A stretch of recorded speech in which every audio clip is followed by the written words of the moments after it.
Welcome back, race fans. Another edition of Haas Talks for you. And joining me on the show today, Mr. Jim Bailey. Jim, dude, thanks for taking time from building wings or powder coating something to come talk to me. Oh, glad to be here. Jim, you've been around a long time. I really don't even know where to start. But, I mean, let's just get down to the nitty-gritty. Do you come from a racing family, or were you the first one to get out there and get after it? No, I was the first one. I was actually happy hunting and fishing, and my first love was airplanes. I had an airplane, was flying around a little bit, and a buddy of mine took me to the races one night, and I said, hey, cool, can we get one of these? Well, yeah. Well, I soon figured out that, heck, you could crash a race car every weekend, but it only crash an airplane once in a lifetime. So how old were you whenever you started? I was about 28. 28 years old. Yeah. So hold on. Let's put this into perspective real quick. You're 28 years old. You're hunting and fishing and living every day, having a good old time. You're flying an airplane at 28 years old. Like at 28, I was worried about where I was going to get my next shot, my next booze, and having a good time. Did you come from like from a strict family where you were like, hey, you got to be the good grade kid, the whole nine? Did you pick up the hunting from your dad? Like how did you get into hunting and stuff? Well, we lived out in way east of Broken Arrow, and there wasn't much to do at that time. So you didn't have cell phones and internet? Oh no, we actually had party line phones. So you get into flying. And what was it about flying in airplanes that just kind of struck something? What was it that I don't know. You know, as a kid, me and a buddy of mine, we built model airplanes and remote control airplanes, and then eventually I was able to get my pilot's license and had a small plane, and we just kind of piddled around with it. So that love for airplanes and everything else eventually turned into a career. Right. And you worked at, what was it, American Airlines for 28 years at American Airlines. And what did you do at American Airlines? Were you a mechanic? Did you sweep the floors? Yeah, I started out in a plating shop and then got into out on the dock working on the planes, and just a mechanic for the full 28 years. Wow. That's absolutely outstanding. Finally retired, what was it, 7 years ago, you said? Right. Uh-huh. So you get to retire, but throughout the course of working at American Airlines, having a job, building up that pension, that 401k that just gave you a big old fat pocket and everything else, right? You race, and you have some kids along the way, and they start racing and everything else. What people really probably know you by is what's on your shirt, Lightning Wings. Right. What brought on Lightning Wings? What made you create Lightning Wings? Well, when I first started racing, we didn't have wings. And a few years after I started, they voted in the wings, and nobody built wings. Everybody kind of cobbled their own together, and I made one. And I made one for a buddy and made one for his buddy, and pretty soon I thought, well, maybe I could make some of these to help support my racing. There you go. The first year we started doing it, I made 32 wings. I thought, man, that's pretty good, you know. Man. Last year we made a little over 800. Whoa. So it's grown just a little bit, just to maybe a smidge, right? We have dealers across the country that sell our wings, and so we ship them out daily. Did you ever think that it would become what it has become now? Like another career, basically? No, not my wildest dreams. So building wings, I mean, were you always fabricating stuff and like figuring out stuff on your own? Back in the day, you couldn't just run over to Car and Fleet or, run down to the parts house and you have this nice manufactured like stainless steel, whatever it is. You had to kind of make stuff your own. Have you always been that ingenuity, like figuring things out on your own and getting it done? Yes, we've always had to kind of build our own pieces. I tell the boys, they talk about their shocks. That when I first started, we'd go over to Al's Auto Part in Dawson and buy a Monroe-Matic and cut the skirt off of it and weld a Heim on each end and put it on the car and go race it. And that's what you had? That's what we had. Throughout the years, you've been racing and building wings. You've been able to travel to a lot of cool places. What are some of the racetracks that like you've really enjoyed racing at, and just maybe just being a spectator? course, Knoxville is one of the top. Tri-State over in Arkansas is a good one. High Bank, it's fast. Oklahoma City, we used to go over there and race every Friday night. Thunderbird here in Muskogee. Those were the good old days. Those were the good old days, yes. Whenever you were able to go to 2 or 3 tracks in a weekend and race, Friday, Saturday, Sunday, because they used to run Sundays in Tulsa, right? I think so, yeah. Well, Creek County ran on Sundays for a while. So you were able to get a lot of racing in. Things have changed, and racetracks have come and gone. There's still some really good ones out there. Whenever you started Lightning Wings, like what made you choose Lightning? Lightning, like how did we get this name? Like it's just a staple in the racing community now, right? Like it's right. Like anything else, like a Maxim or it's whatever. Kind of a funny story. I was taking my son. We were going home one night, and we were trying to figure out what we was going to call this thing, because it looked like we were going to build some wings. And, of course, we thought, well, I don't know, I didn't want to go Bailey wings or anything like that. Right. And there had to be a storm come up, and there was a big flash of lightning, and my son said, how about lightning wings? I said, well, why not? And it just stuck. And there we were. And it makes sense, like it just stuck. That's what lightning wings do. They make you stick. Mm-hmm. That's pretty cool. What are some of your best memories in racing? Like, did you win anything? Did you ever win any races? Oh, we won a few. Twice I finished second at the points championship. Never quite won one.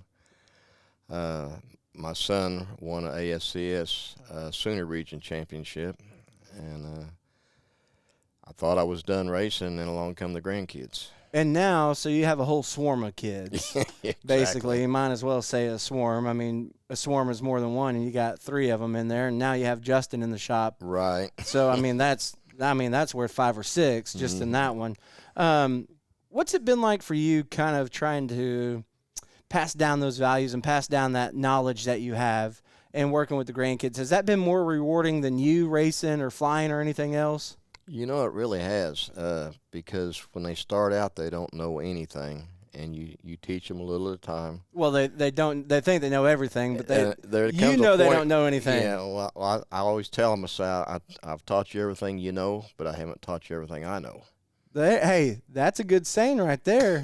I've taught you everything you know, but I hadn't taught you everything I know. Exactly. I'm gonna have to write that one down and remember that one. That's a good one. So in the shop, I mean, I got the opportunity to come by and look at some things for Tyler and kind of see how you guys are working. Everybody seems to know their role and know what they're doing. The guys, you're making them be hands-on. You're not just giving it to them. Exactly. You're making them work hard for it. They each one of them takes care of their own car. If they have a problem, something's not going right, well, then I'll help them out. And each time, then they learn something. And how much patience does it take in doing that? Like, to kind of stop and let them try to figure it out instead of just going in and just diving in and here you go. Let me do it for you. A lot of times it takes more than I have. Come on, Jim. Come on now. It takes just a little bit more than what you have to give. Lightning Wings, you've made wings for everything. Like, you've done some monster truck stuff? We've done some monster truck stuff. We do, of course, a lot of go-karts. We've done them for a guy to put on his golf cart to drive around. I mean, we can. We always say that we'll just build a wing for anything. You just tell us what you want, and we'll build it. And now the thing about Lightning Wings is it's all in-house. You guys do everything from cutting to trimming to fitting to riveting to bending to now powder coating. Mm-hmm. You can do it all. And I've never been to Lightning Wings, but I've heard about it. And it's not this massive, huge industrial warehouse. No. It's a small. It's the true meaning of a family-owned and operated business. Right. I have, of course, my daughter's worked there. Clarissa, she's been there since for over 20 years. No wonder why they call her the wing lady. She's the wing lady. Tyler is working there now. He's been there a couple years. Justin's working there, so that's always an adventure. Oh man, I can only imagine with that guy. So Jim, you retired 7 years ago, and you're still probably working just as hard, if not even harder than you used to whenever you were back at American Airlines. When, like, is Jim ever going to, like, fully retire and, like, just hand it over? Are you working towards that to where you can take more trips down to Mexico and have those Fireball pina coladas on the wake side, and you and Cindy hop on the motorcycle and go? Yeah. Or is that the goal? Like, is that the goal to kind of turn the reins loose, or is it something where it's still Jim's little baby of Lightning Wings? Yeah, I'd like to get, and we've got to where we can take off and go here and there. I always say I probably won't retire. I'll just expire. Hey, that's the way I feel. I don't want to retire, right? Right. You're kind of a go-getter, right? And you always want to go get them. There's always controversy, right? There's always like, my part's better than your part, and my car's better than your car. Whenever I see this stuff, and I see it all the time, being in the role that I'm in, I see it from drivers, I see it from different competitors in the market or whatever it may be, whether it's wings or chassis or whatever. Whenever it comes to push to shove, Jim, you're just so calm all the time. How do you keep your cool whenever people just want to run you down? I mean, that's another piece. That's some more wisdom that we need to share with the world.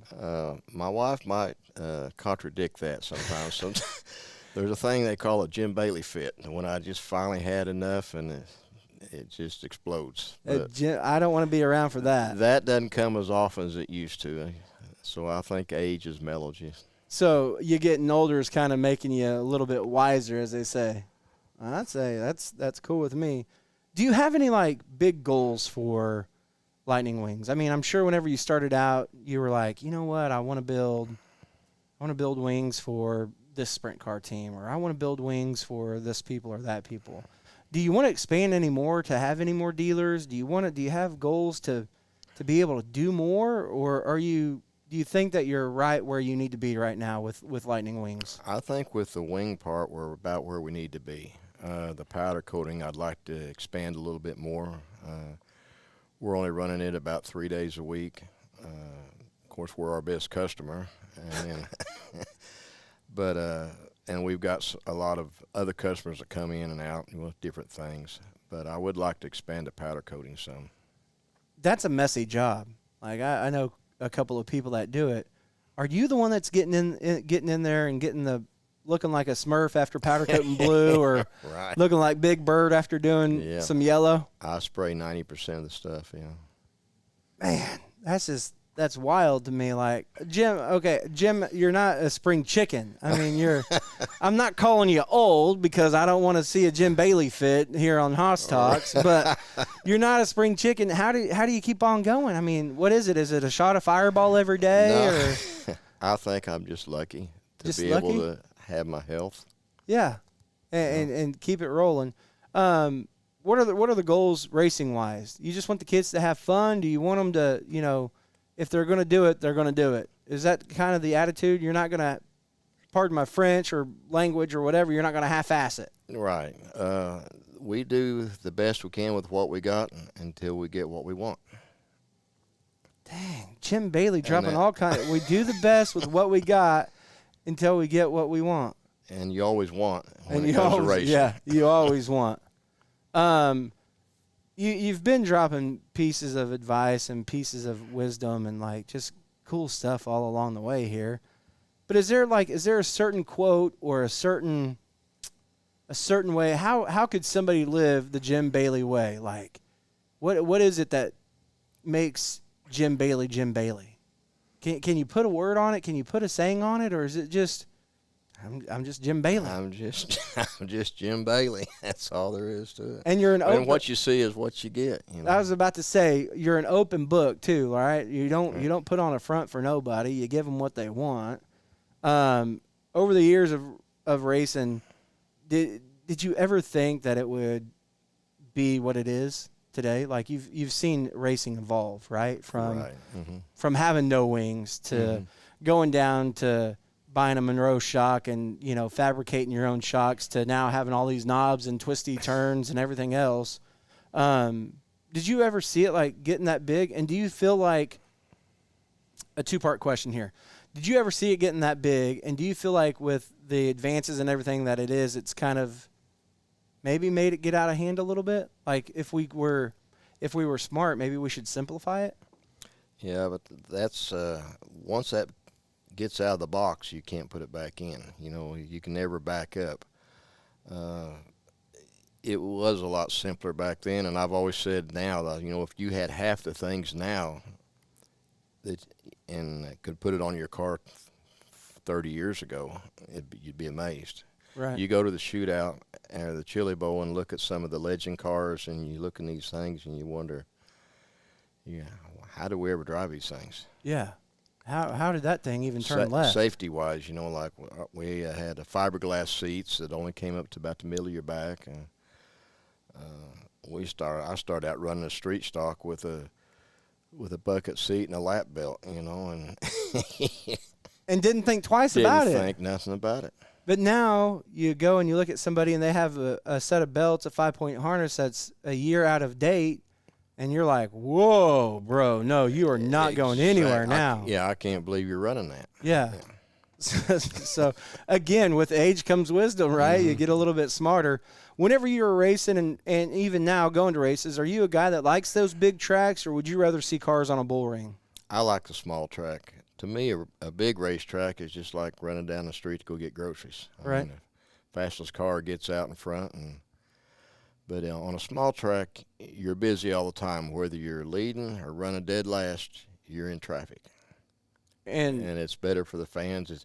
It's actually better for the racers. I think they enjoy it more.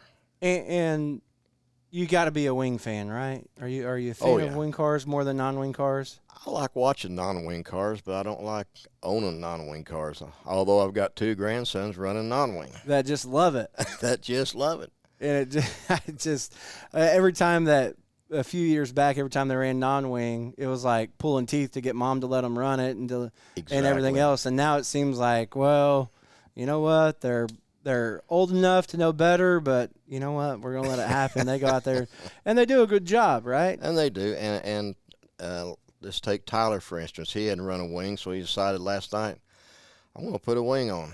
And he goes out and he's leading the heat race and turns over. Yeah. That's right. Now he's out of wings again. Hopefully he knows a guy that might be able to help him out. That's the other thing. So for the longest time, you guys would carry a spare wing. That was just something that was, you know, from an old car. But whenever anybody, it didn't matter if they were a customer or not, they needed a wing. I feel like in years past, I've seen that same wing on 15 or 20 different cars in a B feature or moving on to an A or whatever it may be. Do you feel like that's part of the customer service that Lightning Wings provides? Like you go above and beyond and you don't pick and choose, right? You don't pick favorites. You don't. No. You help everybody. You give anybody the shirt off your back if they really needed it. Because people help us also. You know, if we need something, well, there's always somebody there to help you. Jim, are you an early morning guy or are you like a late at night? Are you night owl? I'm an early morning guy. So whenever you worked at American Airlines, were you like the early shift? I'd go in usually around 4. Man, you are crazy. Oh. 4 a.m. Do you drink a lot of coffee? No, I don't drink coffee at all. No coffee. Me either. Good job. I'm a Diet Coke guy. Ooh, Diet Coke. I mean, I refrain from using that word, diet.